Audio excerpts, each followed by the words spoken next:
نتبرقنا يتخيد سنحة أب أفريقيا زعمو قسلي هجرات بادوش بوليتيكا وبهلم الزقات من لو علاونا تنب حدا وديقن مقابر يا خلق حيل مزخونا متتاو مزفكنا مراحة نسبات بسلطان كنقدون كلو انتاي كقاتم كم زغل زرق انزاي لكع كمتن ابكالوت هجرات افريقيا زرق ميلاتات قدشت زي من رقاء مفتار حد من مققال تقاتات مقراتن ممزمازني كاب كوبالت كونغو خصاب يورانيم نيجر كاب سبوح مريت كينيا خصاب ورق السودان اتقدي حادي مغنياتو هجرات افريقيا سلام انتنجيسون زباو وهدت انت فتيرنن نتن كاب اجر جرز ربحا هجرات سقات سلزغوننيو ابزون حدا نجحي مونولوج اول سعيد كذكركم عندكم تخللكم سرعات اوليغاركي هبتمكم كبتم دخاكم كدكي وقارو دقهم مديد كاب كوحكم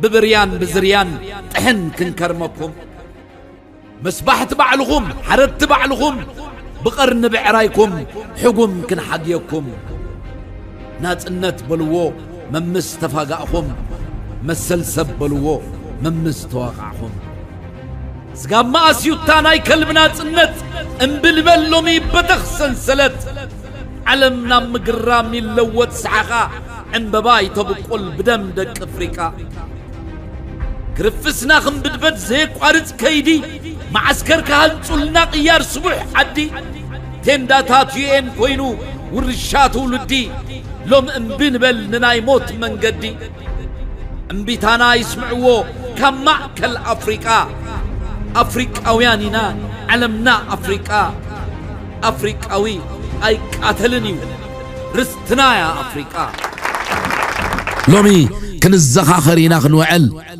عمدم دمتا هجرات زبانا يخونا ملا هجرات افريقيا مس حزب السودان دو كبلا از اوان تقلبال بمرجا زي كونس بقديتا خينات السودان زانتان سئلن السودان تراي زي كونه نتبراق افريقاوني سلازخونه دما نتوم حدنت الناس بخو نممزمات صقاتات زبارخو مسليات مرحتن هجراتهم كنقالع يقبا حد خبزيوم عشل بشاشاي نتي نخلي الشنخ زطمت مراخب بزهان نزاه غردما كنمدهن كنقفن نتوم سقيلوم زلو احزاب الزبان اهغرندما دمصوم كهبون ابغوني حسوي حزب السودان دو كبلخن صوع لعل خالق وان ساعتو لوميو علم نغازا زخون حولتات كتبره لاوكرين ياخصلن كتعقبن انكلا نسودان مني مبرهت سلام نغاصن زول علا منيو حنت حولت برهان زبرهلا مسقاي سقتا زرخب 10 مليون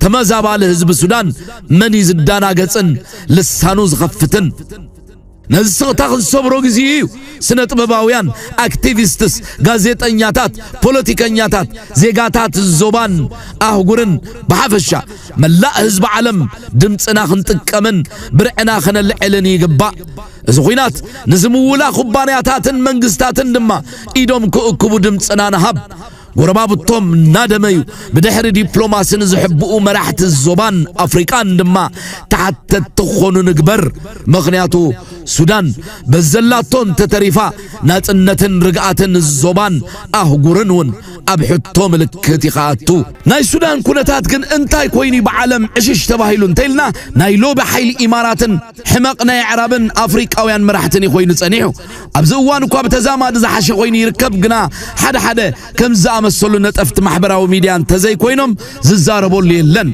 اب سودان انتاي غاطيمون زفلط يلن مستر عبوسس كسمعو ني امارات بخمي يغلصا The prostitution center of the Arabian Peninsula, the UAE, have been committing a massacre in the Sudan.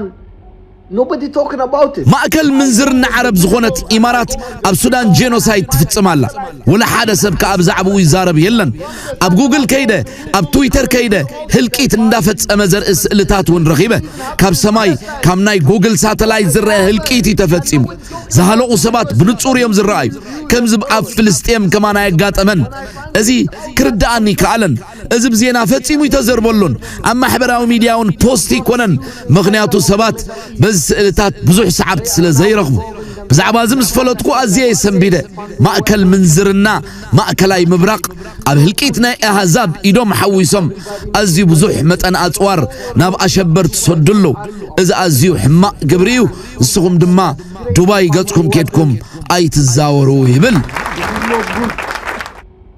Everybody need to be against it. Stop going on holiday to Dubai. إمارات أبزوان كم زغبها السنح أمن زرانا مأكلاي مبراق يا أخوينا زلا أب علم اللوز بها الزرافي اللوز بها السراغي اللوز بها النايزي حقا وأسوار نقادي اللوز بهالو عبيت سقاقر تعيد فارس كمون عبيت اللوز بهالو أبزي حقا وسقرو دباو نتفتات زنت في سبات محبي يوم محبي غنزوبو من كوينا زلا عديا إمارات زغل غفاء بتوريزم زبل شفان كدينات وتركب أبزغت الفيديو حب عطمو ني إمارات نمنتاي كاب عسب سوقي قوا كنقروكومي سقاب شعو نغتسل ببقوانو السرحو كم جولد مافيا زعم السلنا أفريقيا وركي بخمي مقد بإمارات زمت زرقي لهمت ديكومنتارنا يزعب النتي إمارات زلوا حيل جنزبن الوان جرا أما حبراو ميديان كلا عينتات مراخب بزحان ناي السودان كونتات شفنا غير ركب سريحان أم مسرح تركبن سوداناويان ون أم ميدياتاتن AI دخمت سلز سنحم أم ناي حبريتان إنترنت علم تغبيرهم تريفهم اللو حجي نابانان ملس حيلنا محبراو ميديان AI كم زنتغينو نحنا زون شف زلو تكنولوجي بخمي نتكملون كم إيرتراويان بخمي أمناتنا معلانو علون مفلات أزيو خقد سنايو دحر نسم حقي زمناسي دحر كم زغولنا انتاي كلنا ناتنا اي كم زيبلنا انتاي ناتنا كلنا مريت وصدلنا بعد ما وصدلنا دو يوصلوا سنة عفناتنا تيلومنا وحقهم ناتكم ينبلهم يحقوا زنا طراي ندابرو دقم حار ندبصحوا ولا دقم حار تخكل لكم حقهم ناتكم يا نبلهم ولا سمرانا سمع اي ولنا حقهم نبلهم نوص حتى كليزان الخير باصح الخير حزبنا ندحن خاو تماريسنا حيل مسجبرنا وعتذكرنا يا سمرادا ناتنا نديا نبلهم قالوا لنا نبلهم دقم حار ذكرنا يا ناتنا نديا سنع فدا ناتنا نديا ندبلنا افتح حقاو مريتنا نمصي ابز ساعه دي اجن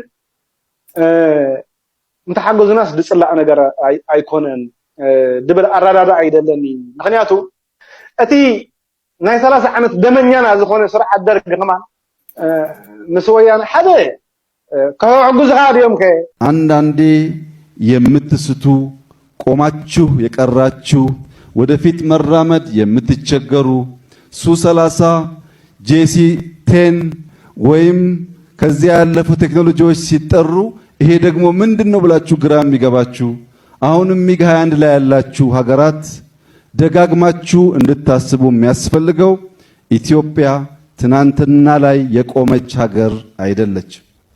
ኢትዮጵያ ነገን ለመዋጀት አበክራ የምትሰራ ሀገር ናት። የማንንም አትፈልግም። የራሷን በየዋህነት በተላላ ባጭር ጊዜ ድል አሳልፋ አትሰጥም። የተሰጠ ካለም ማወራረዷን አትተውም። በኢትዮጵያ ውስጥ ብልጽግናን እናረጋግጣለን። በኢትዮጵያ ውስጥ የጀመርነው እድገት ምንም አይነት ፈተና ምንም አይነት እንቅፋት ያፈጥነዋል እንጂ አያቆመውም። በኢትዮጵያ ውስጥ ተረጅነት ታሪክ ይሆናል። በኢትዮጵያ ውስጥ አሁን ያለው ተስፈኝነትና ለጠላት ተሰላፊነት የአምስተኛውን ረድፍ ተከታይ ኃይሎች ይመናመናሉ። የኢትዮጵያ ሰላም፣ የኢትዮጵያ አንድነት፣ የኢትዮጵያ ብልጽግና በኢትዮጵያውያን በጋራ ትብብር የሚረጋገጥ ይሆናል። አብይ አህመድ ዝም ብሎ ነው የሚያናፋው። እዞቹን በሙሉ ካስጨረሰ በኋላ አሁን የእናት ሀገር ዳር ድንበር ነው ይባላል። ሉዓላዊነት ላይ ተቀረጠ። ትግራይ ሌላ ሀገር ነው እንዴ? አብይ አህመድ ድንክ ነው፣ የፖለቲካ ድንክ፣ የሁሉም ነገር ድንክ ነው አብይ አህመድ። ኖርማሊ ጤነኛ ሀገር ቢሆን ኖሮ ወይ ጸበል ወይ የአእምሮ ሕክምና ሆስፒታል መግባት የነበረበት ሰው ነው። ይሄ ሰውዬ እሱ እናቱ በ7 ዓመቱ ነገረችኝ የሚለው ነግራው ይሁን አይሁን አላቅም፣ ግን ህልም የሚያደናቅፈው ሌላ ሰው መስሎ አይታየውም። ህወሓትም አይደለም የትግራይ ህዝብ ነው የሚያደናቅፈው። በአካል የነገረን ነው ነግርሽ። አማራ እኮ ልክ አስገባው ነበር ኦሮሞ የትም አይደርስም እናንተ ናችሁ ታስቸግሩኝ። ህወሓትም አይደለም የትግራይ ህዝብ ነው የሚያስቸግረኝ የሚል ሰው ነው። እነኚህ ሰዎች ተሰባስበው ማፍረስ አለብን ያሉት ትግራይን አለ የትግራይን ህዝብ መሰረታዊ ሴቶች ለመደምሰስ የትግራይ ህዝብ ቀና ብሎ የሚሄድበት ሁኔታ ማጥፋት መቻል አለብን። የተንበረከከ ትግራይም ቢሆን የራሱ ችግር ያለበት ነው ብለው ስላመኑ ትግራይን እንደ ህዝብ መጥፋት አለበት ነው የተንቀሳቀሱ።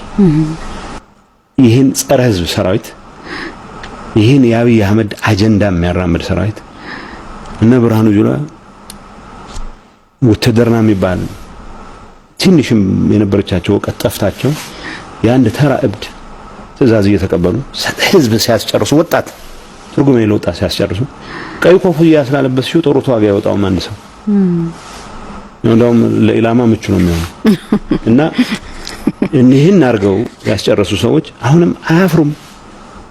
ብዙ ሺህ ወጣቶችን እየመለመሉ ነው።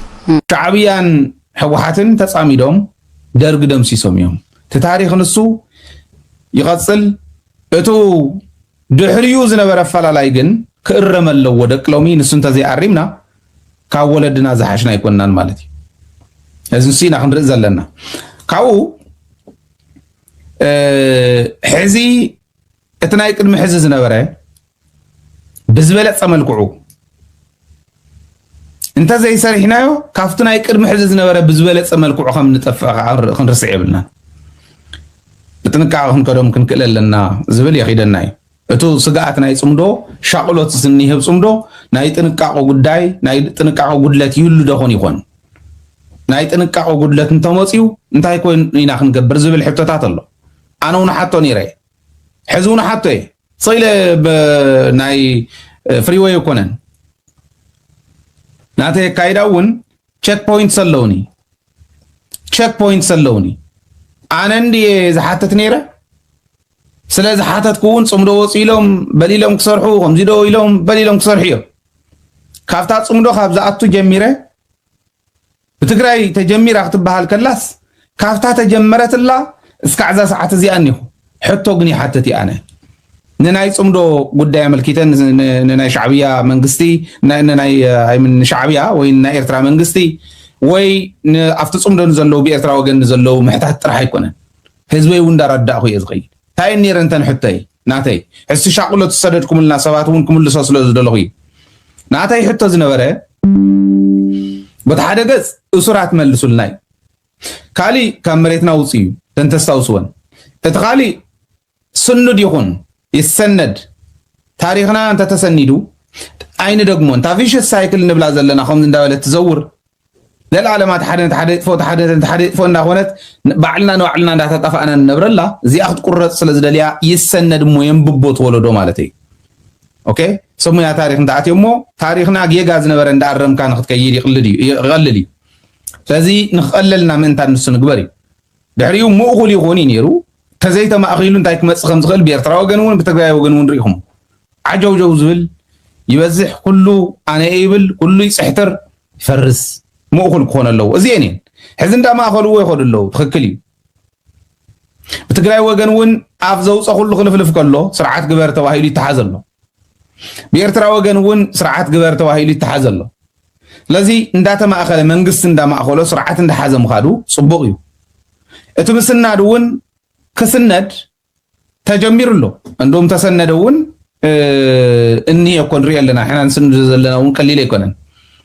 ለዚ ዕርዮም ሰሙያ ታሪክና ከኣትዎ እንደፍኣሉ ትሕቶ ምሕታት ጠጠው ክብል የብሉን ስርዓት ብዘለዎ መንገዲ ክኾን ኣለዎ ወይ ናይ ስርዓት ምፍታሕ እውን ሚኢት ፈቲሖም ሪኦምና እንደውም ብሰርፕራይዝ ክቕፅል ከዓ እዩ ካሊእ እውን ክፍታሕ ዘለዎ ተረዳዲእኻ ዘይግበር ነገር የለን። ከምኡ ክንብል ከለና ገለገሊኦም ቅር ክብሎም ክእል ብኤርትራ ወገን ዘሎ ከምዚ ዝብል ዘሎ መንሱ ድዩ ከምዚ ክገብሮ ገለ እዩ ድዮም ኣነ ይኮንኩን ንመንግስቲ ኤርትራ እዚአን ስተትርእይዎን ኢለ ከቕርበሉ ዝኽእለሉ መድረክ እንተተፈጢሩለይ ንዓይ ንሱ እዩ ትምፍታሕ ማለት ምክንያቱ ተተረዳዲእኻ እቲ ፍታሕ ዝመፅእ ሽዑ ስለ ዝኾነ ካብ መሬት ምውፃእ እውን ቀስ ብቀስ ይወፅዎን ኣለዉ በቃ እንታይ እናረጋገፁ እንታይ እናተናበቡ እዮም ክኸዱ ምስ ናይ ትግራይ ምስ ዝምልከቶም ኣካላት ንዖም እዩ ዝምልከት ግን እንዳወፅዎን ይኸዱ ይርኢ ኣለኹ ካልኦት ዝተረፋውን ክወፅዎ ንደፍእ እምበር ነቱ ጽምዶ ናበላሻ ሃይኮነን ዝኽየድ ሞ ኣብ መድረኽ ናይ ዓለም ክንርኢና መጀመርታ ብውዒ ዜና ናይ ሱዳን ክንጅምር ኢና ንሱዳን ዝምልከት በብቁርብ ክወስደኩም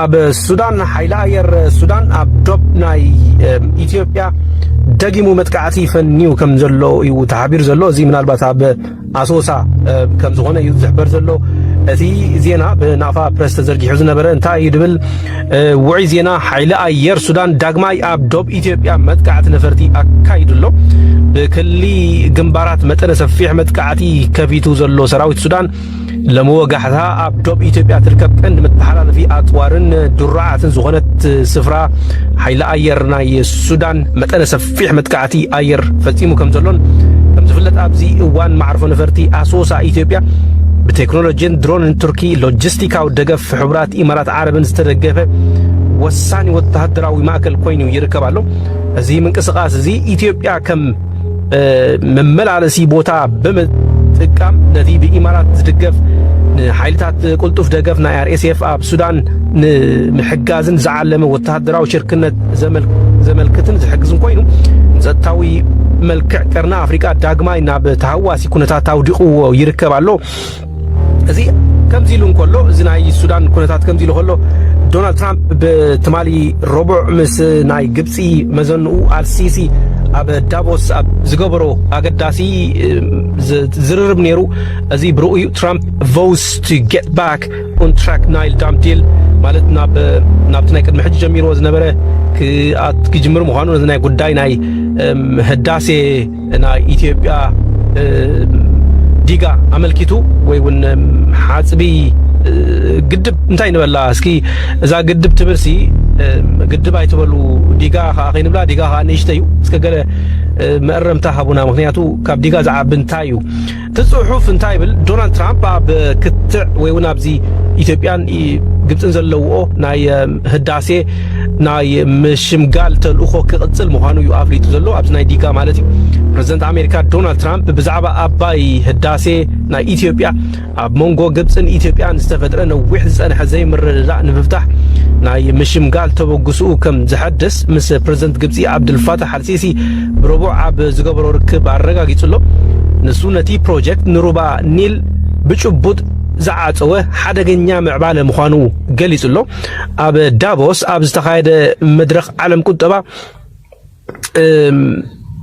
ኣብ ዳቮስ ኣብ ዝተኻየደ መድረኽ ናይ ዓለማዊ ቁጠባ ድሕርቲ ኣኼባ ምስ አልሲሲ ኣብ ዝገበሮ ዘተ ትራምፕ ንመራሒ ግብፂ ኢትዮጵያን ናብ ሓበራዊ ዘተ ወይ ልዝብ ንምምጻእ ስምምዕ ንኽበጽሑ ከም ዝደፍእ ሓቢሩሎ ንኽልቲኦም ብሓደ ኣምጺኡ ወይ እውን ኣምጺየ ስምምዕ ንምግባር ክፍትን እየ ዝበለ ትራምፕ ነቲ ኣብ ቀዳማይ ዘመኑ ዝጀመሮ ጻዕርታት ሽምግልና كي تزازمه دحري مصنحو نزي قداي زي داغماي ناب مجدو نمملاس دليت كم زلو السعودية الحقيقة وجهت النهاردة ضربة قاضية للإمارات في السودان لازم نعترف بدي السعودية مش سايبة الإمارات 1000 يوم من الحرب سعود عرب أبتي نشيح معالتات زغتسل كوينات السودان تقند أرستنا لومي السودان سلازخونه بدكتور محمد ترشين كجمري دكتور محمد واشنطن بوست سعودي أبو دابي كاب زوباو قدايات كتقل كمتدليو زحبر واشنطن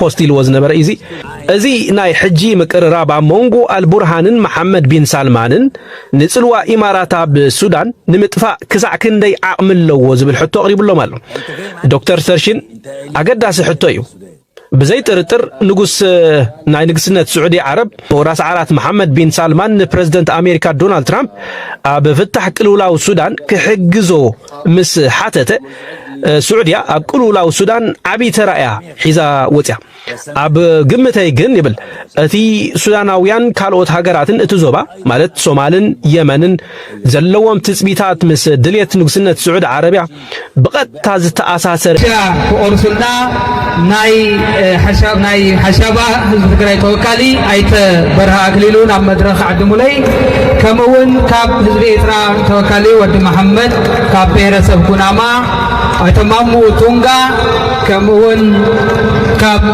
حزب تزان توكالي الشيخ آدم حسن بمولهم بمورال توكل لنا مدرخ ሞራል ሀብዎም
ጽምዶ ዋና ተዋናይ እኔ ባህላው ጀነራል ያልኩ ምጠራቸዋል በተለምዶ የተሰጣቸው ሁሉም ናቸው። ከኮር በላይ ኮር የሚሉት አላቸው። ከኮር በላይ አሉ። ኮር መሪ የሚባል አለ፣ ኮሚሳር የሚባል አለ። ኮሚሳር ማለት ፖለቲካው የወታደራው ሆኖ ትዕዛዝ የሚቀበለው ከበጽፈት ህወሓት ነው። ፖለቲካው ጉዳይ ሆኖ የሚሰራ ለራሱ ፓርቱ ላይ ያስቀመጠ ማለት ነው። ግንባር መሪ የሚባለው እኔ ህወሓት ነው፣ ህወሓት ነው ያሳደገችኝ፣ ህወሓት ነኝ እስከሚሞት የሚሉ ማለት ነው እንጂ የትግራይ ህዝብ ሰራዊት ነን እያለ ቆይቶ አሁን ምን አለ? የህወሓት ነን አለ። አየህ፣ እነሱ ብቻም አይደሉም። ኢቭን ኢፍ በዚህ ጉዳይ ላይ ሌሎቹ እንዳሉ ነው ማለት ነው። አስኳሎቹ አሉ፣ ቤተሰብ ናቸው እነሱ። እንደዚህ እኮ እነማን ናቸው? አሁን ብዙ ጊዜ እኮ ምናባዊ የሆነ ፌስለስ ይሆናል። እነ መንጀሪ ነው፣ እነ ስብሐት ነጋ እስከነ መንጀሪና እስከነ ወንድሟ ከኢትዮጵያ ሀብታም ሲባል የነበረ ከትግሉ ጀምሮ ዱዋ ያስቀምጠው ምን ያስቀምጠው ሲመዘምዝ የነበረ ሰውዬ ነው። ሌሎች ታማኝ ሆኖ ማለት ነው። ነደብረ ጽዮን በሙሉ እነዚህ አጃክሮች ማለት ነው። ነፍሳስ ጎደም ነብርሃነ ገብረ ክርስቶስ ነብርሃም ተከስተ እነዚህ በሙሉ ማለት ነው። ራሳቸውን ሲናገሩ ሰምተህ ከሆነ ማለት ነው። ስለዚህ እነዚህ በፖለቲካ ዙሪያ ያሉ 50 ዓመት አንድ ሰው እኛ ካልሆን ደንደረት ተቀል ምንድነው? በትግርኛ አንድ አባባል አለ። አነ ካመትኩ ዳንደረ ይብቀል ትል አድጊ ይባላል። አያ እኔ ከለለውኝ ደንደረ አይብቀል፣ እኔ ከሞትኩ ሰርዶ አይብቀል የሚሉት አባባል አለ። እንደዚህ ነው ያዙት። ምን ጠፋ ከሆነ አብረን እንጠፋለን። የት ሆኖ ነው? በረሃው ነው እኮ አይደለም፣ መቀሌው ነው ህዝብ ላይ ገብቷል። በዚህ ቢወጣ ማንም ዞር ብሎ የሚያየው የለም። ባፈሙዝ ነው ያን ሁሉ ማህተብ እየሰበረ ምን እያለ የሚወስደው ለምንድን ነው? ማህተሞች በሙሉ የሚወስዳቸው እንትን በር እየሰበርኩ ነው፣ ቢሮ እየሰበርኩ ነው። ማን ነው የሚሰብረው? እነዚህ ምልህ ባህላውያን ጀነራሎች ምልህ በተለምዶ የመጡ በጽሁፍ ሳይሆንስ በቃል እንደ መጽሐፍ ቅዱስ የተወቀሩ በወርዒ ማለት ነው። አሁን በቃ ብትጋግረው ምን ብትለው ብትከሽነው ምንም የማይሰማ ማለት ነው። እነዚህ ናቸው ዋናውን ማለት ነው። ከማን ከነዛ ሻዕቢያ እኩያቸው ማለት ነው። ላይት ኢንተርቴይንመንት